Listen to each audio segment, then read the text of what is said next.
또 소개받은 신경섭이라는 사람입니다. 여러분 앞에 좀 쓰기가 정말 뭐랄까 송구스럽기도 하고 말로 어떻게 표현을 못하겠습니다. 설명을 하면 조금 상황이 길어지고 하여튼 죄송하다는 말씀드리고요. 정해진 시간 여러분들하고 미국이라는 젊은 나라 그리고 또 우리나라하고 20세기에 들어와서 가장 밀접한 관계가 된 나라 그리고 현재 세계 질서를 제대로 잡아보려고 애를 쓰고 있는 거대한 나라의 초기 역사에 대해서 여러분들하고 간단히 이렇게 생각해본다 할까 이런 시간으로 진행을 하겠습니다. 여러분들께 제가 자료라고 유인물을 나눠 올렸는데요. 미국 역사의 10가지 장면 해가지고 제가 간단히 추리했습니다. 예, 제가 보기에 240여 단이 된 미국이라는 나라가 오늘에 이르기까지 여러 가지 우여곡절이 많았던 나라 아니겠습니까? 그 중에서 대표적인 사건이랄까, 대표적인 전쟁 또는 현상을 10가지 정도 꾸며봤습니다. 그 중에 오늘 어디까지 제가 여러분하고 말씀을 드릴 수 있나 이렇게 시간을 계산을 해보니까 7번째 남북전쟁 발발과 휴전 이렇게 되어 있습니다. 그게 이제 미국 건국 한 100주년 정도 되는 그 시점이니까 거기까지 여러분들하고 이 상황을 살펴보고 그 다음 20세기에 들어와서 이제 1차 대전, 2차 대전 그리고 세계 지도국으로서 냉전을 거쳐서 박스아메리카 시절을 열기 시작한 미국의 모습은 다음 기회에 또 있으면 여러분들께 글이나 이 말로서 전해드리도록 하겠습니다. 우선 첫 번째 독립전쟁. 독립전쟁을 여러분들 미국 역사책에서도 많이 보시고 독립전쟁의 주인공은 어차피 조지 워싱턴 초대 대통령입니다. 독립전쟁에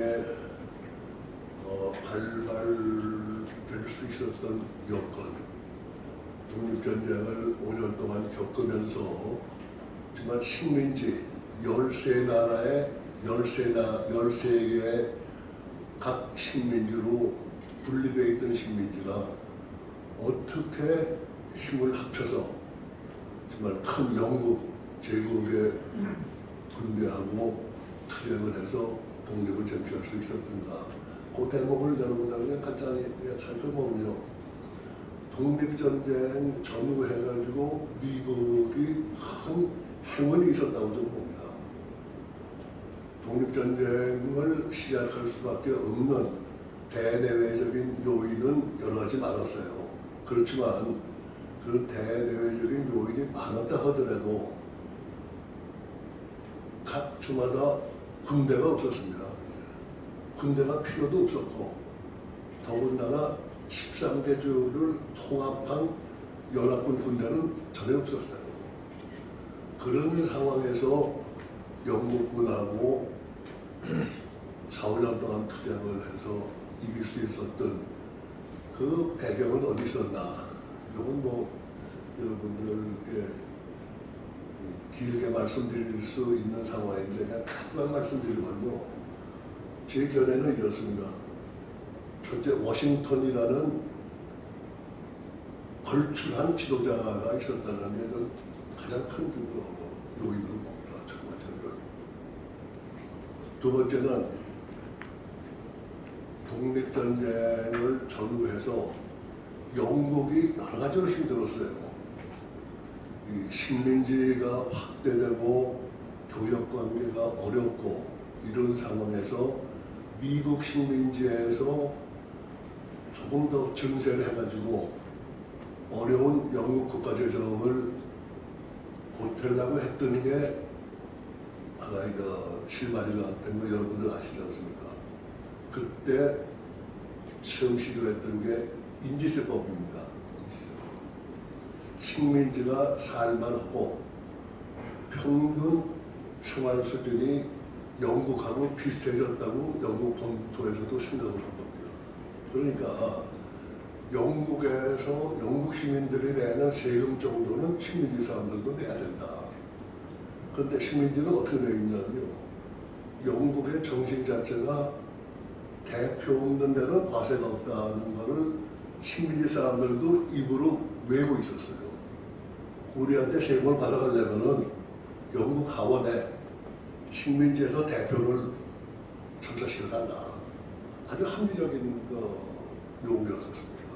그런데 영국을 볼 때는 식민지에서 하원의 대표를 하게 되면은 다른 식민지도 영향이 되는 거예요. 근데 주로 어디인가 하면은 백인들이 주도권을 갖고 있던 캐나다 쪽, 오스트레일리아 쪽, 뉴질랜드 쪽, 그리고 아프리카의 로데시아라고 있어요. 거기가 이제 백인들이 좀 많았던 데니까 거기도 대표를 줘야 되지 않겠느냐. 그러면은 영국 하원에 식민지 대표들이 많이 운집하게 되면은 하여튼 그런 이유 때문에 거절하는 거예요. 그러니까 이제 미국에서는, 미국 식민지에서는 아주 좋은 얘기가 된 거예요. 우리 지금도 보면 대표도 없는데 어떻게 세금을 받느냐. 이러니까 세금 대신 인지세법을 그때 재무장관이 고안을 한 걸로 미국 역사에는 기록되어 있습니다. 그때 또 하나 미국의 뭐랄까 좀 호의적인 입장은 영국의 민주주의라는 게 그 당시만 해도 완전 자리에 잡았습니다. 인지세법을 토론하는데 식민지 대표로 두 분을 초청을 했어요. 그분 얘기를 들어보자. 그 중에 한 분이 벤자민 프랑클린이에요. 영국 하원에서 증인입니다. 식민지 여러분들 세금을 더 내야 되는데 인지세법으로 하면 어떠냐. 프랭클린 대답이 아주 걸작이에요. 식민지를 본국의 시민들처럼 대우를 안 하면서 세금을 더 걷는다는 것은 우리 용납할 수 없다. 단호하게 얘기해요. 그 단호하게 얘기하는 프랑클린의 증언을 찬동하는 의원들이 또 있는 거예요. 영국 의회에. 그게 이제 영국이 어느 정도 민주주의의 뿌리를 내린 나라이기 때문에 미국의 독립운동을 할 수 있다는 가능성을 생각을 해준 거 아닌가 저는 이렇게 생각합니다. 말씀을 줄이면요. 인지세법이 통과가 안 됐어요. 하원에서. 아주 식민지 대표들이 극렬하게 반대하는 얘기가 나오니까 그 다음에 뭐를 했더니 관세를 올리기로 했어요. 북아프리카 식민지에 공급되는 여러 가지 물품들, 거기서 사는 물품들, 관세를 올리기로 하니까 그 자체가 또 식민지로서 부담이 되지 않겠습니까? 그러니까 여러분들이 잘 아는 보스턴 티파티라는 게 거기서 벌어지는 겁니다. 관세를 올리는데 세일론하고 인도에서 지금 생각하면 엄청난 양이에요. 18세기에 이 마시는 차가 120톤이라는 건 엄청나게 큰 거예요. 그 정도 수요가 있었던 거예요. 120톤을 싣고 영국 상선이 보스턴에 들어간 거 아닙니까? 그래서 거기에 이제 세금이 이제 많이 붙고 이러니까 거기서 보스턴 티파티를 공모하고 행동을 옮기게 좋은 애정사입니다. 하버드 대학 출신에 이분이 보스턴 티파티를 해가지고 또 여러분들 잘 아시겠지만 동부 지역의 인디언 중에서 유명한 모하크라고 있지 않습니까? 모하크. 한 몇십 년 전에는 모하크 에어라인도 있고 뭐 지명도 많지만 모하크 인디안들이 이새 깃털 이런 걸로 아주 장식을 많이 하는 그런 인디안들이에요. 모하크 인디안 변장을 해가지고 배에 올라가서 차를 다 바다에다 던져버리지 않습니까? 벽에 안에. 그런 사태를 거쳐서 식민지에서는 왜 식민지에서 독립운동 시작 차를 던지니까 런던 중앙정부에서 어떻게 했냐니 바다에 던진 차 양이 꽤 됐던 모양이에요. 이거를 배상하기 전에는 보스턴을 비롯한 북미 대륙의 모든 항구를 봉쇄한다. 이렇게 되는 겁니다. 이게 반대로 식민지 13개 뭐 주는 아니죠 그때 결합을 갖고 왔습니다. 그래서 조지 워싱턴이 등장하게 되고 조지 워싱턴의 그 배경은 뭐 워싱턴 전기 하나도 뭐 많은 건 뭐 몇백 페이지짜리가 있습니다만은 여러분도 잘 아시겠지만 제가 워싱턴이라는 사람의 인물을 간단히 지난대로 고찰을 해보니까 성장 배경 자체가 아주 재미있는 분이에요. 버지니아는 그 당시에 미국 13개 식민지의 대표적인 식민지입니다. 버지니아주가. 버지니아주하고 매사추세츠주. 그 두 개가 가장 중요한 주인데 버지니아는 남쪽, 매사추세츠는 북쪽. 버지니아의 중농 출신의 남자였어요. 그런데 학교 때 측량 기술을 전문적으로 배운 분이라서 서부 쪽으로 나가면서 토지 측량 같은 걸 하면서 버지니아에서 벗어나서 변경 지역에서 활동을 많이 했던 분이에요, 워싱턴이. 그러다가 영국하고 프랑스하고 카나다 그 북쪽, 그쪽의 영토 영유권 때문에 투쟁이 있을 때 버지니아군 사령관이 됐어요. 그 지역도 잘 알고, 뭐랄까, 군대 훈련은 뭐 오래 받지는 않은 것 같습니다만은 사냥도 그때는 이제 남자가 나가고 그러니까 그게 워싱턴의 23살 때예요. 23살 때 영국군하고 같이 캐나다에서 프랑스하고 인디안 연합군입니다. 같이 싸움을 할 때 워싱턴이 겪은 게 그 아래 자기 휘하에 영국군 장교들이 있었는데 영국군 장교들이 워싱턴 명령을 안 듣는 거예요. 우리가 어떻게 식민지 니들 이혼하냐 뭐 등등 해가지고 영국 사람에 대한 원한이 그때 생겼어요. 그래서 워싱턴에 이제 어록도 이제 여러분들 가끔 보시면 알지만 인자하고 인내심이 강하고 뭘 한 사람이더라도 영국 사람에 대한 분노만은 참을 수 없는 사람이다. 뭐 이런 이게 나오는 분입니다. 그런 결정을 하다가 버지니아군 사령관을 사직하고 그때 나이는 제가 정확하게 기억을 안 납니다. 20대 말 정도 됐을 겁니다. 버지니아에 이제 큰 농원들이 많으니까 젊은 부인인데 큰 유산을 가지고 미망이 된 분, 커티스 마사가 그럴 거예요. 커티스 마사라는 분하고 재혼을 하게 돼요. 근데 그 농토 자체가 엄청난 큰 농토예요. 그래서 거기 정착해가지고 들어가서 한 12, 13년을 농장주로서 일을 하게 됩니다. 그런데 독립전쟁이 시작되면서 대륙회의 첫 번째 회의를 소집하지 않습니까?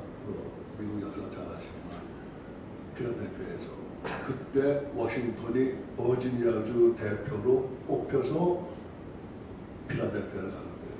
그런데 아주 사람이 머리가 명석하다 할까, 앞을 본다 할까, 그때 농장 준대 10몇 년 전에 입었던 버지니아 군 총사령관의 군복을 입고 가는 거예요. 그게 또 워싱턴의 하나의 절묘한 뭐랄까 생각이라 할까 뭐 이런 거겠죠. 13개 주에서 대표들 모여가지고 이제 토론을 하는데 뭐 쉽게 되겠습니까? 영국이라는 나라를 대해서 우리가 한번 투쟁을 하자 이거는데 워싱턴이 그때 군복을 입고 나가는 거는 많은 역사학자들이 이렇게 생각을 하는 거예요. 영국하고 싸움을 해야 된다. 투쟁해야 된다. 그걸 하면은 사령관직은 내가 맡겠다. 이 두 가지 생각으로 십몇 년 전에 입던 군복을 입고 나가는 겁니다. 그래서 그 워싱턴이 대륙회의에서 사령관으로 추대가 되지요. 그런데 그 사령관직도 그 경쟁하는 사람이 있었어요. 매사추세츠주에 정치인인데 근데 저건 모르는 분인데 그분하고 경쟁을 했는데 이분이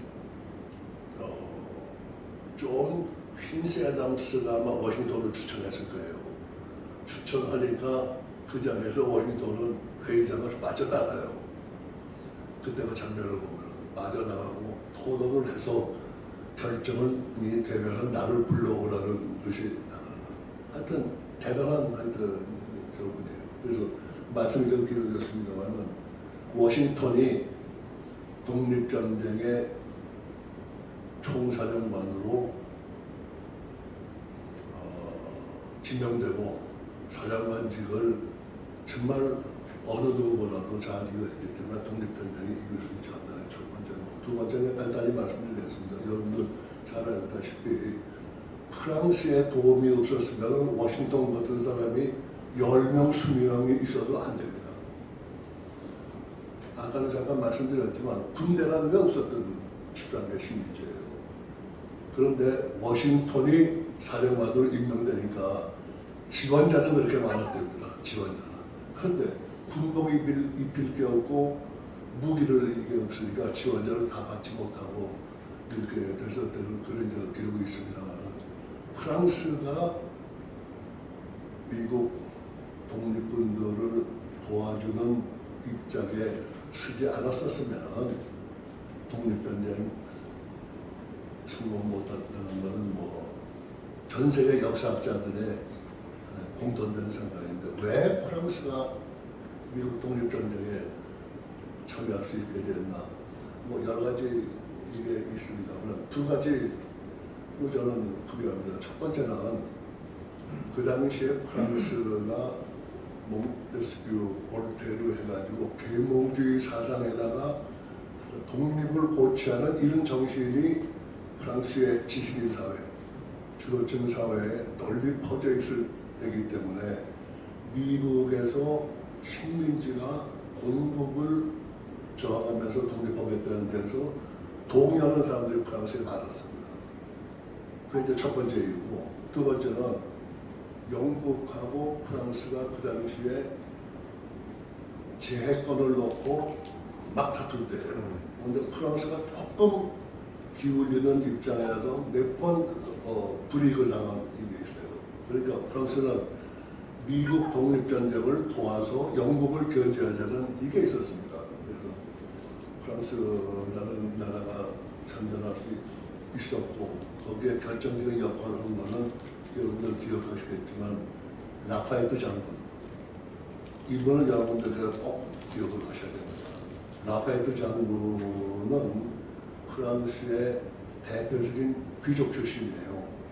그런데 젊어서 베르사유 궁에서 기거하는 프랑스의 대표적인 귀족의 따님하고 결혼했어요. 그러니까 젊었을 때 우선 루이 왕이 있는 베르사유 궁을 자유롭게 드나드는 그런 분인데 이분이 미국 독립 여기에 적극적인 지지자 겸 신대륙의 움직임에 대해서 이거 많은 문제예요. 그래서 독립전쟁이 시작된 지 2년 후에 밀항을 합니다. 미국으로. 밀항을 해서 워싱턴을 만들어요. 조지 워싱턴. 이 결정이 제가 지금 생각하면 미국 독립전쟁의 하나의 그 성패를 갈라줬던 일이 아닌가. 라파엘 장군이 귀족이 프랑스에서 밀항을 해가지고 미국에 그러고 워싱턴 장군을 찾아가는 거예요. 장군, 나는 프랑스의 뭐라고 하는 사람입니다. 미국 독립군의 편에서 싸움을 하고 싶습니다. 그 워싱턴을 처음 만나는 그 장면의 이 그림이 미국 내셔널 갤러리에 있는데 그 자체가 대단한 그림이에요. 여러분도 이제 워싱턴 가시면은 저도 그 그림 그걸 하도 얘기해서 오래가지고 저한테 갖고 있습니다만은 그때 워싱턴이 이게 또 머리가 좋은 사람이니까 미 육군 중장으로 그 자리에서 임명해요. 왜 임명하냐? 워싱턴이라는 사람이 외교적인 이유로 프랑스의 도움을 받아야겠다. 그 대단한 분 아닙니까? 우리나라에서 지금 우리나라가 21세기의 외교의 최선봉에 쓴 사람도 그 정도 생각하는 사람이 우리 주변에 드물잖아요. 어떻게 18세기에 프랑스 젊은 공장을 중장으로 임명하면서 그런 거예요. 워싱턴의 생각이 딱 맞은 거예요. 그 다음에 프랑스는 병력을 처음에는 한 1,500명 정도 보냈어요. 근데 조금 모자랐어요. 그 다음에 돈을 그 당시에 꽤 큰 돈입니다. 6천만 프랑. 그거를 독립군에 차관을 해줬어요. 그걸로 워싱턴이 무기도 사고 군인들 봉급도 주고 마지막에 결정적으로 이겼을 때는 요크타운 전투라고 있었습니다. 이게 이제 독립전쟁의 마지막 전쟁인데 요크타운 전쟁에서 프랑스의 로샹보라고 지금 어떤 육군 참모총장이에요. 로샹보 장군이 5천여 명의 병력을 함대로 와가지고 대서양 거기서 영국 함대 일단 파괴시키고 상륙해서 요크타운에서 영국 군대의 항복을 받아냈습니다. 그게 이제 독립전쟁이었는데 조금 더 길어졌습니다만은 제가 이 말씀드리는 거는 미국 독립전쟁의 시점도 절묘했지만 그 시점 자체가 국제정세라든가 이거에서 절묘하게 아주 재수가 좋았던 거다. 워싱턴이 한 사람을 사령관도 그랬고 워싱턴이 라파에스를 자기 참모를 쓰면서 프랑스의 참전을 유도했기 때문에 독립전쟁이 이어갈 수 있었다. 이제 이렇게 말씀드립니다. 독립전쟁 과정은 여러 가지 드릴 말씀이 여러 가지 많습니다만은 그 정도로 끝내고요. 두 번째 제가 적어놓은 게 독일 용병의 포용 이런 대목이 있어요. 이 대목이 독립전쟁사에서는 큰 대목은 아니지만 저는 상당히 주목을 하는 게 영국의 인구가 그때 프랑스 인구의 4분의1밖에 안 됐어요. 그 당시에 프랑스 인구가 3천만입니다. 인구 대국이에요. 세계적으로 제일 인구가 많은 게 중국, 인도, 프랑스예요. 그러니까 독일, 영국, 이태리 세 나라를 더해도 프랑스 인구보다 적었어요. 그러니까 세계 여러 곳에 식민지를 건설하는데 군인 수가 부족한 거예요. 그러니까 어디 새로 출동할 때마다 용병을 샀어요. 주로 많이 산 게 영국 사람들이 많이 산 게 독일 용병, 필요할 때는 스위스 용병 이렇게 이제 이쪽을 샀는데 독립전쟁에서 점점 워싱턴 이쪽이 사기도 올라가고 이게 커지니까 군대 수로서 우선 줄어드니까 독일 용병을 샀습니다. 3만 5천 명을 샀어요. 요 대목이 아주 중요한 대목입니다. 미국 건국학력에 독일의 지금 어느 지방인가 하면은 여러분 아시겠지만 함부르크에서 쭉 내려오면 하노바라는 데 있어요. 하노바라는 데하고 거기서 조금 더 내려오면 프랑크푸르트 비스바덴 이쪽 있잖아요. 고일대예요. 고일대에 제후들한테 3만 5천 명의 용병을 샀는데 1인당 6파운드인가 9파운드 제가 액수는 잊어버렸습니다만은 그걸 탔어요. 배다 싣고 막 내려오는데 이게 아주 미국 역사에 제가 번역한 앙드레 모노아라는 분이 아주 주목을 해서 재밌게 서술을 했는데 일단 3만 5천 명이 미국 대륙에 상륙을 시켜놓으니까 한 3분의 1은 한국에서 도망쳤어요. 왜 남이 나라 독립하는 데 와서 이걸 우리가 핑계는 그렇지만 뭐 여러 가지 이유겠죠. 3분의 1은 행방불명으로 도망을 쳤어요. 나머지 3분의 1은 한 2만여 명을 가지고 거의 끝날 때까지 싸움을 했는데 마지막에 기록을 보면은 독일 용병들은 이기는 거, 지는 거 전혀 관심이 없고 어떻게 하면은 전쟁 끝나면은 나라 우리가 괜찮잖아요. 땅도 많죠, 풍요하지요. 독일 본토보다 훨씬 좋지 않습니까? 그러니까 거기서 살아야겠다. 말씀 나온 김에 그때 독일 인구가 왜 그렇게 적었냐? 1,000만도 안 됐냐? 독일이 유럽에서 보면 상당히 척박합니다. 기후도 그렇고. 그러니까 라인강을 동쪽, 북쪽으로 가면은 겨울날 준비를 위해서 여름에 열심히 일하지않으면 겨울에 얼어 죽는다는 얘기도 있어요. 프랑스 사람들이 하는 얘기예요. 라인강 서남 쪽은 여름에 일을 그렇게 열심히 안 해도 적당히 겨울도 날 수 있다. 왜? 그렇게 별로 춥지도 않고. 독일 사람들이 부지런하고 이러지만 국토의 기온하고 이게 안 나는데 갑자기 인구가 늘어난 게 1830년대 이후에 폭발적으로 늘어났어요. 왜 늘어난지 아시는 분 계십니까? 독일 인구가 폭발적으로 늘어났어요.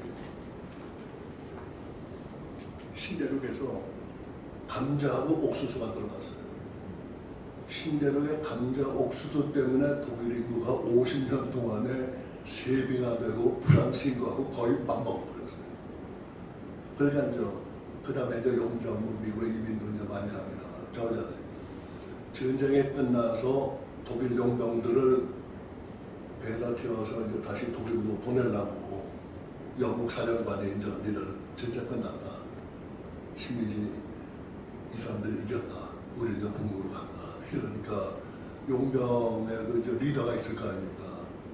리더가 영국 사령관한테 가는 거예요. 사령관님, 우리는 본국에 가도 또 기회가 없습니다. 용병으로 가거나 농사질 땅도 없고 이 시대를 미국에서 살고 싶습니다. 그래서 처음에는 영국 사령관이 깜짝 놀라다가 속으로 생각해보니까 수송비도 안 들고 오히려 좋잖아요. 현지에 들어앉게 되니까 영국 사령관이 부관을 시켜서 워싱턴 부관을 만납니다. 이 대목이 아주 미국사에 재밌는 대목이에요. 부관을 만나니까 워싱턴 부관이 내일까지 기다려라. 워싱턴한테 보고해가지고 결론이 어떻게 나는가면요. 이게 또 워싱턴이 대단한 사람이에요. 모든 독일 용병들 중에서 자기들한테 총구리 겨눴던 사람이에요. 모든 독일 용병들한테 30에이커인가 그래요. 30에이커 정도의 서쪽에 땅문서를 만들어줘라. 그리고 이 뉴잉글랜드 이쪽이 아니고 서쪽에 가서 농사 짓고 살도록 이렇게 해줘라. 이렇게 워싱턴이 결정을 합니다. 그래서 독일 용병들이 일단 미국의 땅을 잡고 그러고 일본은 본국으로 돌아가는 일본은 패전한 영국군하고 항구로 표현이 이렇게 되어 있어요. 보스턴 항구 쪽으로 내려가면서 한 명, 두 명 다 사라져서 그들도 미국의 개척 농민이 되었다. 이렇게 나옵니다. 그러니까 미국이란 나라가 적군으로 싸움했던 적군의 용병까지도 포용하면서 포용 정도가 아니고 농사질 땅까지 문서까지 해주는 이런 포용력이 있었다는 게 이게 유럽의 모든 사람한테 그냥 알려진 거예요. 독립하고 영국하고 전쟁에서 이긴 워싱턴 장군의 포용력이 이 정도다. 그런 건 소문이 금방 나지 않습니까? 그 직후부터 미국으로 이민이 쏟아지는 거예요. 그래서 1820년부터는 매년 평균 이민이 한 30만 명, 1990년도부터는 매년 이민이 100만 명이에요. 100만 명. 그 정도로 이민이 늘어나서 오늘의 미국을 다양한 민족으로 짜집기었는데 독립전쟁 직후에 워싱턴의 결단이랄까 포용력이랄까 전 이게 아주 컸다고 봅니다. 그래서 그 대목에서 여러분께 그냥 제가 토막 지식 정도밖에 안 되겠지만 미국 제가 자료 드리는데 이제 보시면 아시지 않습니까? 미국의 인종별 비율이 있지 않습니까?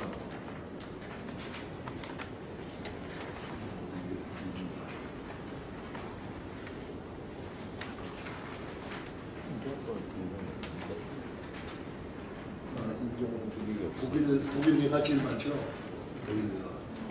독일계가 모든 분들이 영국계가 제일 많은 걸로 독일계가 많다 해놨다.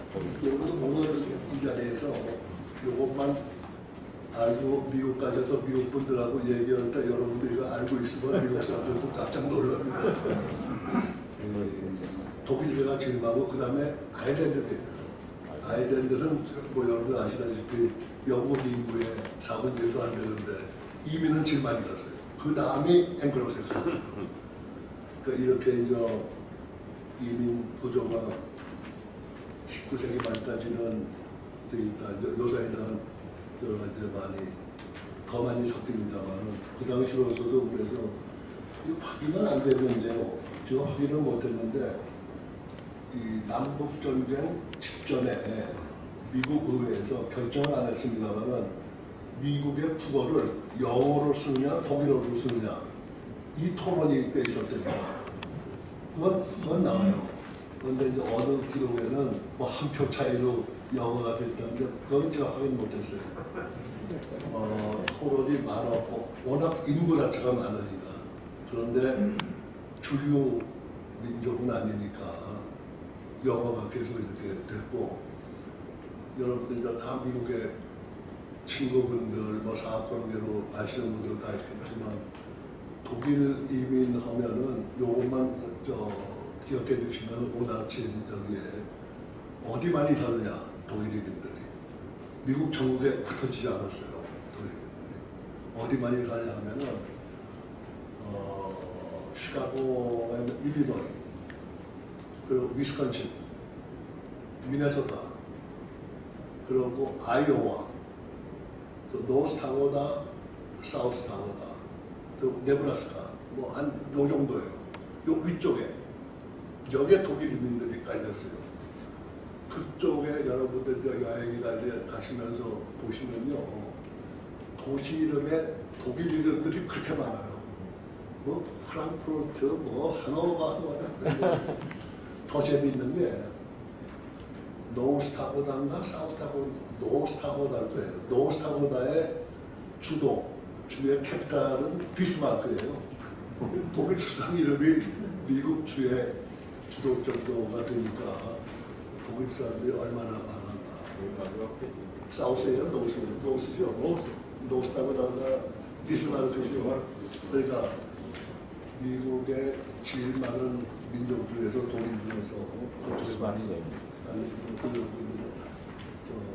알아두시면은 이런 대화에 미국 분들하고 제가 항상 느끼는 겁니다만 이 한마디로 통하면은 10년, 20년 안 친구처럼 금방 가까워져요. 아, 이 사람이 우리나라에 대해서 이런 배경까지 아는구나 하면은 신뢰가 오잖아요. 여러 가지를 많이 본 사람이구나. 그래서 뭐 토막 상식 가지고 뭐라고 이렇게 권하는 건 아닙니다만은 우리나라 미국에 사시는 분들이 이런 데 조금 좀 관심이 없으세요. 그러고 뭐 제가 비난하는 건 아닙니다만은 사명 자체가 힘이 든 분들이 많으니까 그렇지만 이런 거 미국의 역사에 대해서도 기본으로만 좀 알고 계시면은 미국에서 사는데 훨씬 편한데 그게 이제 우리가 문제인데 뭐 그 말씀은 그 정도로고요. 다음에 말씀드릴 게 헌법 개정. 이 대목이 또 미국에 상당히 중요한 거예요. 어떻게 230년 전에 제정한 헌법이 아직까지도 제대로 골라낸 수정한 거 몇 개 없습니다. 수정한 거 몇 개 없어요. 인권관계, 모관계 몇 개 수정이죠. 그냥이에요. 어떻게 아직까지 오면서 그 거대한 나라를 움직일 수 있나. 이거 여러분들 가끔 생각하실 거 아니에요. 미국 헌법 제정 독립전쟁 끝나고 필라델피아에서 각주 대표들 해가지고 50명이 와서 헌갑니다. 그때 의장이 또 워싱턴이에요. 그러니까 미국 헌법 제정에 대해서 중요한 한 3-4가지만 말씀드리겠습니다.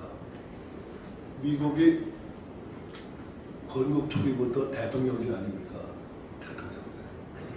그 당시에는 전 세계에 대통령제라는 정치체제가 없었어요. 워싱턴이라는 사람을 첫 번째 대통령으로 모든 대표들이 생각을 하고 있었기 때문에 워싱턴을 의회에서 뽑아가지고 내각 책임제에 수상시킬 수는 없다고 생각합니다. 다른 나라 같은 왕으로 만들고 싶었던 사람이 그렇게 만들었다는 겁니다. 왕권처럼 모든 걸 마음대로 할 수 있게.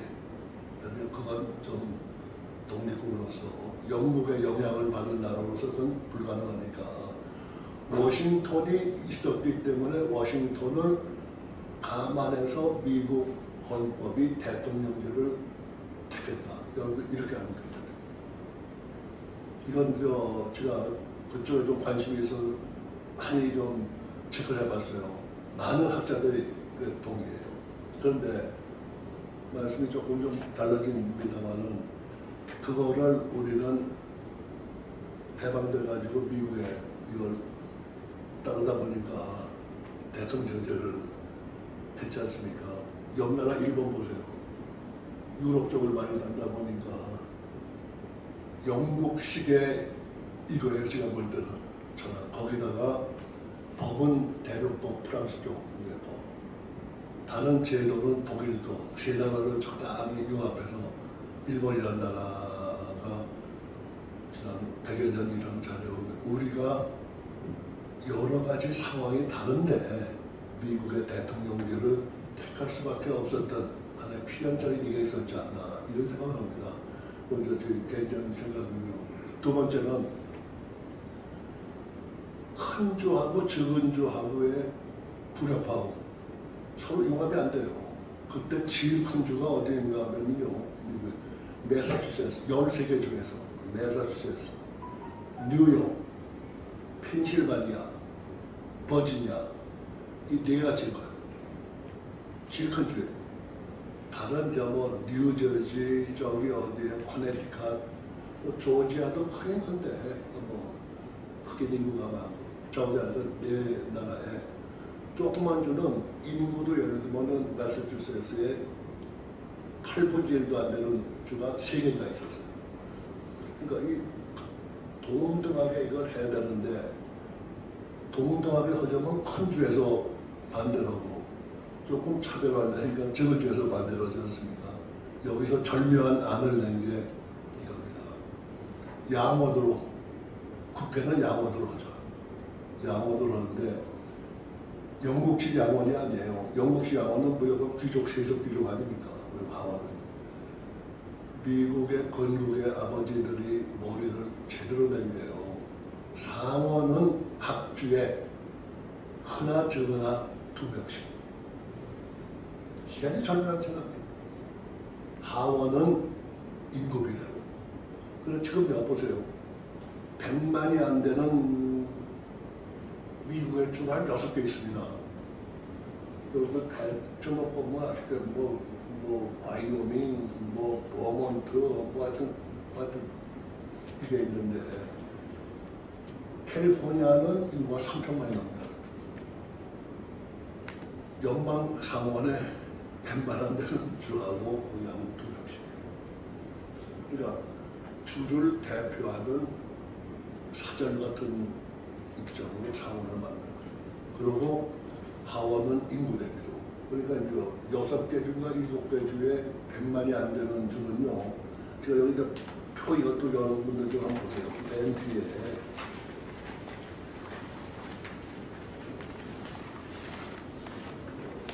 맨 뒤에. List of states capital in the United States 이렇게 했습니다. 여기에 제가 마지막에 괄호로 해가지고 제가 쭉 써놓은 거예요. 이게 무슨 숫자를 넣으면요. 그 주에 상원의원 2명하고 하원의원 수를 합한 숫자예요. 맨 위에 알라바마주 9 하면은 여기는 상원의원이 2명이고 하원의원이 7명이에요. 그쪽 내려가 보세요. 캘리포니아 있죠. 여기는 상원의원이 2명, 하원의원이 53명이에요. 53명. 그런데 이 53명도 100만이 안 되는 주에 한 명 대표권보다 캘리포니아의 52 대표권이 더 적어요. 더 적어요. 그래서 100만 이하로 이거 되면 캘리포니아 한 70명 정도가 있어야 돼요. 그래서 그런 식으로 쭉 돼 있는데 이게 또 무슨 순간 하면은 미국 대통령 선거 때마다 우리가 좀 복잡하게 이해할 수밖에 없는 선거인단 수예요. 각 주에서 선거인단을 이렇게 뽑습니다. 선거인단 수예요. 그러니까 대통령 선거할 때 이 유세를 다니면서 유력한 유권자들은 시간도 없지만 그래서 적은 주는 갈 수가 없어요. 50개 주 중에서 주로 이제 선거인단 많은데 그러고 한 7개 주가 이제 여러분들 잘 아시다시피 스윙 스테이트라고 경력자를 왔다 갔다 하는 이거를 주들 가지고 마진을 왔다 갔다 그런 주들 외에는 다닐 수가 없는 그 말씀을 드리고요. 그 다음에 이제 선거인단이 대통령 선거를 하도록 왜 건국의 아버지들이 만들었냐. 요 대목에 아주 재미있습니다. 국민 직접 투표를 생각했어요. 국민 직접 투표를 생각했어요. 그런데 거기서 토론이 아주 심했어요. 자, 남부는 어떡하냐. 남부는 어떡하냐. 남부의 예를 들어 조지아주 같은 데는 백인이 600만, 흑인이 400만이에요. 흑인한테 투표권을 줄까지는 하여튼 여러 가지 복잡한 게 많았어요. 그러다 보니까 그러지 말고 인구 대비로 해가지고 거기서 흑인은 3분의 1만 카운트 해주기로 했어요. 3분의 1만 카운트 해가지고 인구 대비로 해가지고 선거를 뽑자. 거기서 그리고 또 중요한 거는 교통통신이 안 되니까 그 큰 나라에서 전국 투표를 해가지고 집계가 안 되는 거예요. 시간도 안 되고요. 그래서 건국의 아버지들이 발명한 게 선거인단 투표다. 근데 이게 불합리한 게 20세기에 들어오면서 많이 나타났어요. 전체 표에서는 이겼는데 선거인단 표를 진 케이스가 6케이스가 있고 그거는 다른 나라 같으면 아마 들고 일어났을 거예요. 그래도 미국 국민들이 헌법을 준수한다는 그 하나의 단단한 마음이 선거인단 투표에서 선거인단 표로 이기고 전체 표로 졌는데도 승복을 하는 것. 저는 이게 미국의 대단한 이유로 봅니다. 그 말씀을 이것도 좀 참고로 하셔가지고 어떻게 했으면 좋겠고요. 다음에 이제 워싱턴의 역할을 합니다는 제가 번역한 책에 좀 몇 가지 이거 해드리는 이게 바로인데 먼저 시간을 위해서 마지막으로 저걸 좀 말씀드리겠습니다. 5번째 제퍼슨 루이지아나 메이비에 있지 않습니까? 그래서 이제 미국 역사에 독립전쟁, 건국개정, 그 다음에 중요한 게 저는 국토확장으로 봅니다. 국토확장. 그리고 마지막으로 오늘 말씀드릴 게 중요한 게 남북전쟁. 국토확장은 여러분들 여기 지난주에 써놓은 대로고 요겁니다. 그러니까 제퍼슨 대통령이 루이지아나라고 이게 한반도에 한 60배 정도 넓어요. 한반도 60 엄청난 이거입니다. 저 미시피강 저 위에 저 오데오 있는 데부터 해가지고 저 남쪽에 루이지아나의 뉴오리안스 이쪽까지 내려오는 그 모든 땅이 프랑스 땅이었어요. 프랑스는 미국에 이민을 보내거나 이민 갈 사람이 없었어요. 잘 먹고 잘 산다는 거 봐도 일단은 굶는 사람이 없었어요. 프랑스. 그러니까 이민은 못 갔어요. 그렇게 정책적으로 땅을 잡아놓고 에리트 군인들 모험가들이 땅을 잡아놨습니다만 사람을 박아놓지를 못했어요. 어느 가다 텅 빈 땅인데 지금도 여러분들 보시면은 미시시피강 유역에는 도시 이름이나 뭐나 프랑스 이름이 너무 많아요. 그게 바로 프랑스 땅이었다는 얘기인데 그게 대표적인 게 센트로이스 성 루이라는 얘기 아닙니까? 아이오와주에서 데모인 이거 쓰던데 데모인 그거는 수녀라는 얘기 아니에요. 프랑스라고 뉴오리안스 새로운 오리안스 그 프랑스에 있는 오리안 그 얘기 아닙니까? 하여튼 그게 많은데 그거를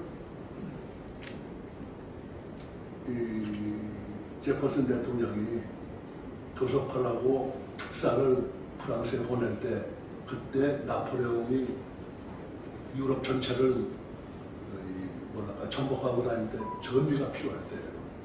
아주 어떤 절대적으로 제대로 맞아가지고 그 땅 뭐 가격은 제가 잊어버렸습니다만은 그 땅을 6천만 프랑 그 당시 또 이제 1,500만 달러니까 뭐 지금 환율로 보면 어느 정도 되겠습니다만은 한 에이커에 1센트 뭐 얼마 정도로 해가지고 그 땅을 산 거예요. 두 번째 산 게 이제 여러분도 아시겠지만 저 스페인으로부터 플로리다하고 저 텍사스 요 동쪽 거기 이제 퀸시 아담스가 산 거. 그리고 세 번째로 산 게 산 게 아니고 멕시코 전쟁을 통해서 획득한 영토가 지금도 대단한 겁니다. 뉴멕시코주, 캘리포니아주, 콜로라도주, 아리조나주, 네바다주, 유타주, 요 지금 6개. 이게 간단한 멕시코 전쟁, 뭐 정말 장난 전쟁으로도 표현합니다만 그걸로 해서 획득한 거예요. 근데 이거를 멕시코 사람들이 다 살고 있던 데고 지명도 지금 다 스페니쉬예요. 거의 다 스페니쉬인데 이것도 우리가 거기서 여행하거나 사는 사람이면은 멕시코 사람들이 여기 사는 거는 좀 이해도 하고 동정을 해야 되는데 미국은 멕시코 놈들 때문에 망한다는 소리를 입에 달고 다니는 사람들이 있어요. 그게 바로 이제 역사의 무지여 권위가 아닌가. 그래서 우리나라 사람들이 조금 마지막으로 제가 이제 말씀드리겠습니다. 이 국토를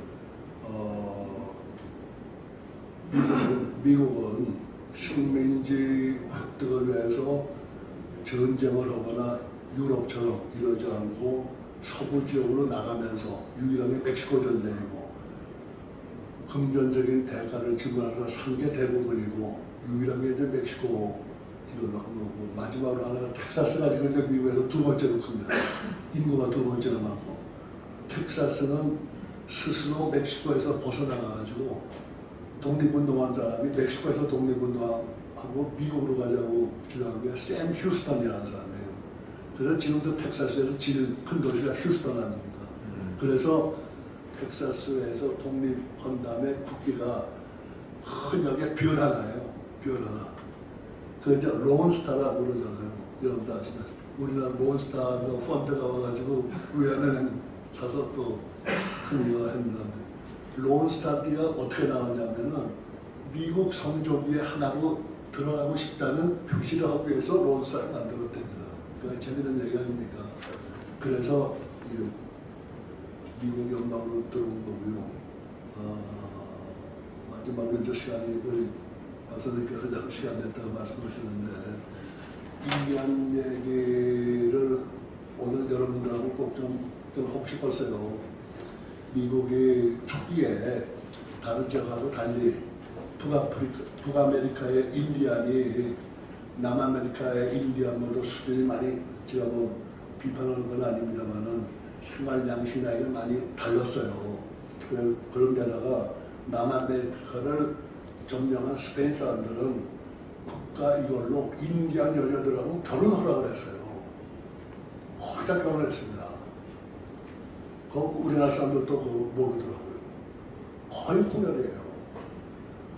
초기에 마야 문명, 잉카 문명 할 때 장군들이 조금 죽인 사람이 있어도 그 다음엔 도적 인디안들 안 죽였어요. 같이 살았어요. 그런데 앵글로색슨은 이 혼혈 여기에 상당히 적응하면서 이거돼요. 왜 그러냐면 섬나라에 살다 보면은 일본하고 비슷한 성격이 있어요. 좀 폐쇄적이고 이렇게 돼요. 그러니까 인디안하고는 세. 프랑스 사람이 좀 스페인하고 비슷해가지고 인디안하고 가깝게 지내고 이랬었어요. 그러니까 미국의 인디안들이 초기부터 상당히 힘들었어요. 그러니까 이 대륙에서 우리가 사는데 거치장스러운 사람으로 생각을 한 거예요. 근데 난민은 안 그랬어요. 난민은 안 그랬어요. 그러다 보니까 미국이 점점 부유해지고 국가 자체가 양심적인 이게 많이 생겨요. 인디안들을 잘하겠다는 이게 자상적인 이걸로 생기기 시작한 게 20세기에 들어와서 생긴 거예요. 그때 벌써 많이 죽었어요. 그때 모든 데 인디안들한테 인디안 땅을 정해줬어요. 인디안 테리토리로 다 정해주고 그게 미국의 때는 늦었지만 대단한 이걸로 저는 생각합니다. 그리고 여러분들 아시겠지만 미국의 각지에 있는 인디안들한테 한 20년 전에는 생활에 도움이 되기 위해서 카지노 운영권을 다 줬어요. 카지노 운영권. 본래 있던 라스베가스하고 뭐 애틀란틱 시티만 빼놓고 다 줘가지고 인디안들이 상당히 요새 유족합니다. 거기다가 마지막으로 이번에 바이든 대통령이 미국 역사 204년 최초로 연방정부 장관의 인디안 여성을 임명했지 않습니까? 이게 전 미국 역사에 정말 획기적인 이걸로 봐요. 우리는 그냥 하나 조그만 이걸로 흘려버렸지만 200몇십 년 인디안하고의 그런 갈등 이게 있던 미국이라는 나라가 연방정부 장관 자리에 한 10개밖에 없습니다. 그 자리에 내무부 장관이면은 우리나라하고 조금 이게 다르지만 권한이 많아요. 전 국토를 관할하는 게 미국 내무예요. 여러 가지 그래서 인디안에 대한 얘기가 달라졌는데 제가 자료로 드리고 시애틀 인디안의 여러 가지 말씀한 거 이건 정말 명언이에요. 인디안이 북아메리카에서 얼마나 자연하고 잘 융화돼가지고 살고 있었나를 한마디로 알 수 있는 그런 자료입니다. 여러분들 꼭 한번 읽어보시기를 바라면서요. 미국이 그런 면에서 더 이 존경스러운 나라로 생각하는 게 전 시애틀이라는 이름은 영어 이름인 줄 알았어요.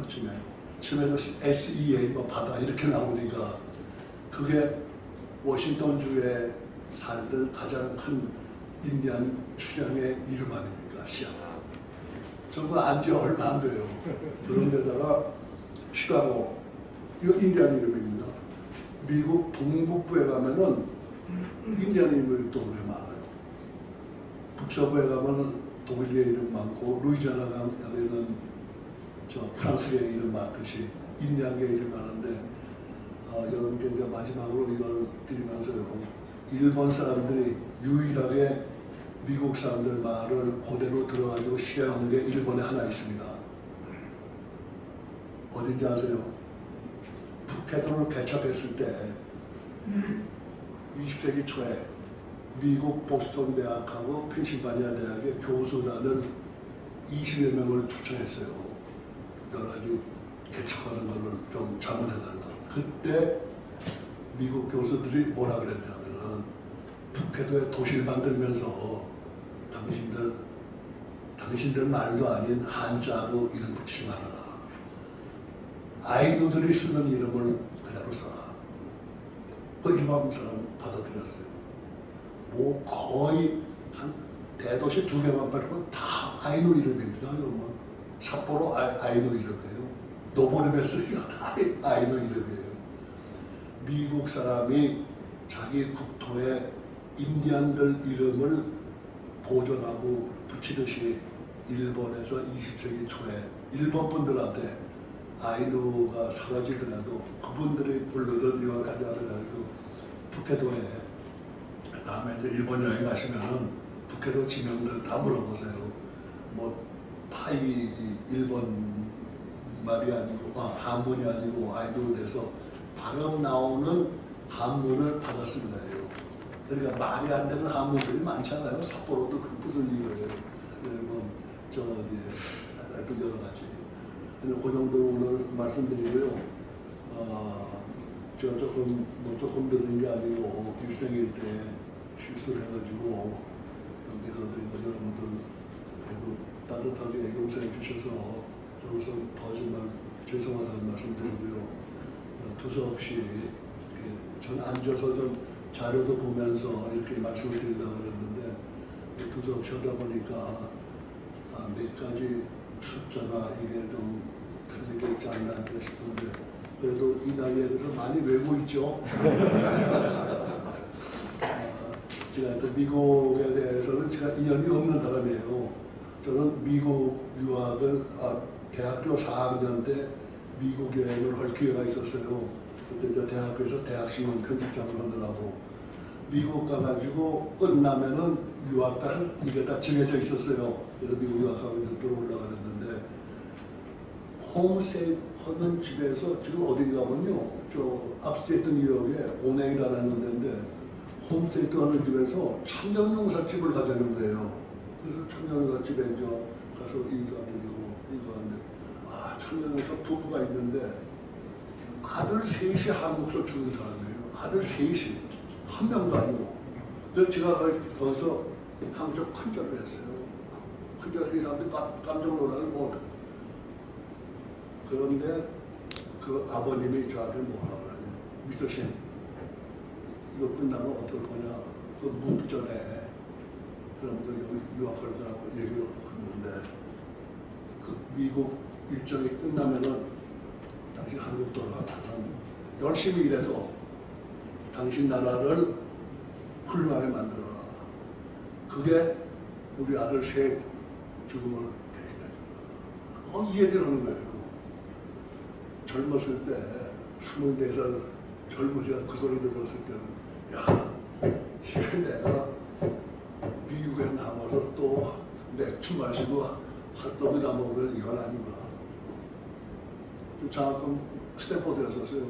쭉 불리고 돌아왔어요. 그 다음에 전 미국 오래 있지 않았어요.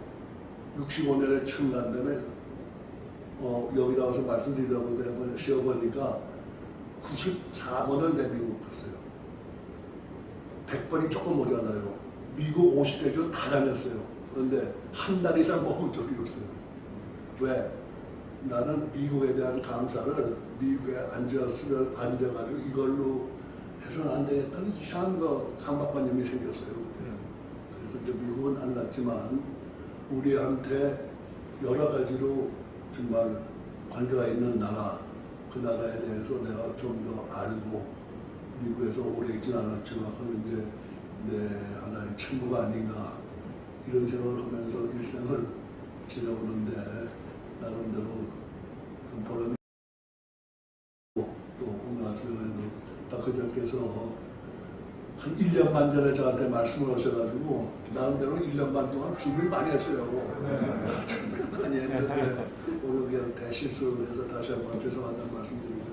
여러분들한테 오늘 아침에 대만 한두 가지라도 여러분들 기억에 남는 이렇게 있었으면 저로서는 큰 영광이었습니다.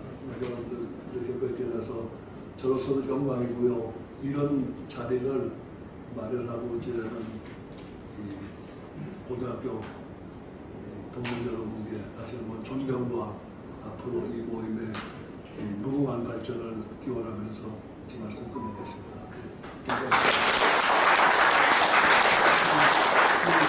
시간이 그만하셨다가 그 동네에 많이 있었을 텐데 저희도 다시 한번 말씀드립니다. 수고하신 강사님한테 감사드리고 질문을 받을까요? 질문 한 가지 정도만 해주시면 저도 남북전쟁도 화합. 예. 남북전쟁도 남북전쟁도 남북미도 서로 화합. 이건 정리하면 예, 예. 제가 이게 시간대를 건너뛰느라고 시간도 이런 잘못했다고 이제 박 회장께서 말씀하시는데 남북전쟁 얘기를 제가 제대로 못했어요. 지금 쭉쭉 나가는데 남북전쟁 자체가 우선 미국이라는 다양한 나라를 통합시키는 하나의 역할을 한 대단한 사건이라고 봅니다. 남북전쟁이. 피해는 많았지만 그런데 남북전쟁 여러분도 아시지만 남쪽의 주가 11개 주예요. 11개 주. 북쪽이 주수는 13개인가 조금 많지만 인구는 한 3배예요. 남부가 1000만이 안 됐어요. 북쪽이 2000몇 만이에요. 근데 올해 하면은 게임이 안 되는데 처음에는 남부가 상대 우수했어요. 사령관이 리 장군이라고 링컨이 탐냈던 장군이에요. 버지니아 출신인데 그런데 리 장군이 링컨한테 진사해. 버지니아가 이제 남쪽으로 붙었으니까 내 고향에 촛불을 걸을 수 없으니까 난 남군 사령관이 되겠다. 그런 식으로 이제 갔는데 남북군이 처음 했을 때 1년 동안은 북군이 혼났습니다. 북군은 오합지졸이에요. 총 만질 수 있는 사람도 별로 없었어요. 남군은 농장 노예 10명 이상 있는 농장이 5,000개가 그랬어요. 그 농장주들하고 이 사람들은 사냥 잘하고 총 잘 만지고 이 노예들도 부려야 되니까 훈련시키니까 아주 잘하는 사람들이었어요. 그래서 북군이 쩔쩔쩔쩔 내렸어요.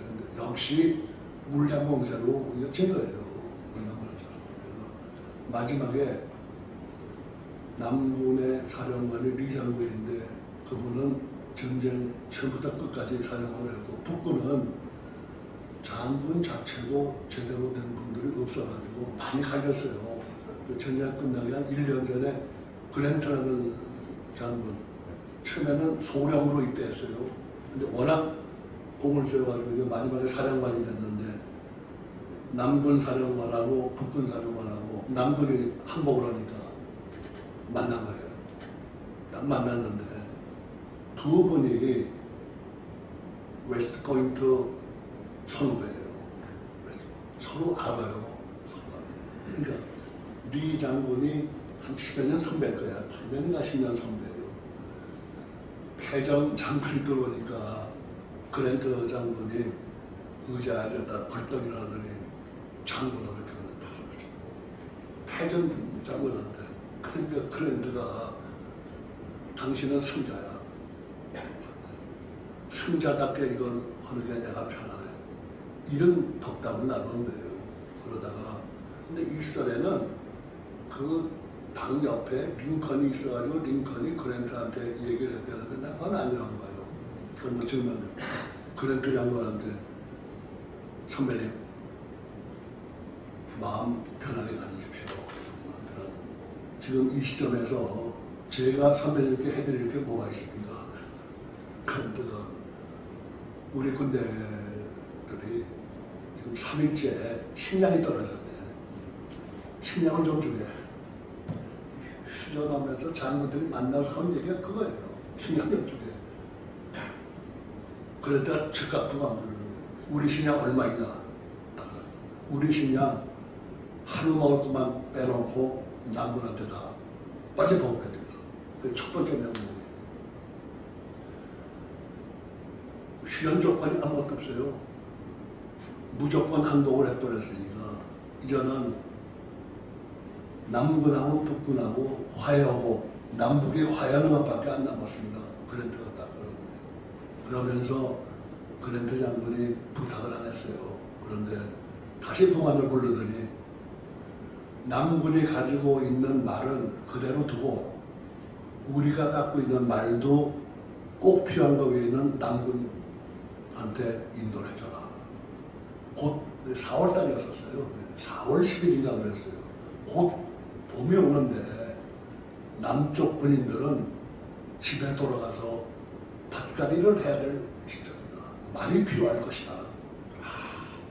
이 말을 하니까 그랜트가 거기서 울먹하는 거예요. 저는 이제 그 대목을 보고 남북 간의 전쟁이 외세에 이게 없어서 좀 그렇다고 봅니다만은 우리하고 꼭 비교하고 싶어서 그건 아닙니다만 저럴 수가 있구나. 장군들이 바로 저런 휴전의 모습이 오늘날 미국의 단결된 50개 주의 하나의 표상이 됐지 않나. 저는 그런 생각을 해보면서 미국 역사의 중요한 대목의 하나가 남북전쟁 휴전 때 그랜트 장군하고 리 장군하고 그건 정말 뭐랄까 동포애라고 표현을 할까요? 어떤 우정이랄까 같은 미국인이라는 걸 확인하는 이게 그 다음에 미국이 통합돼서 19세기 말 20세기 초에 유럽을 능가하는 강국이 되는 힘이 되지 않았나 저는 이런 생각을 합니다. 제가 깜빡한 이걸 우리 또 박 회장께서 지금 미국 역사를 다 보신 모양입니다. 그러니까 이렇게 말씀드리고요. 미국 역사의 중요한 대목 그냥 두서없이 말씀드렸습니다. 감사합니다.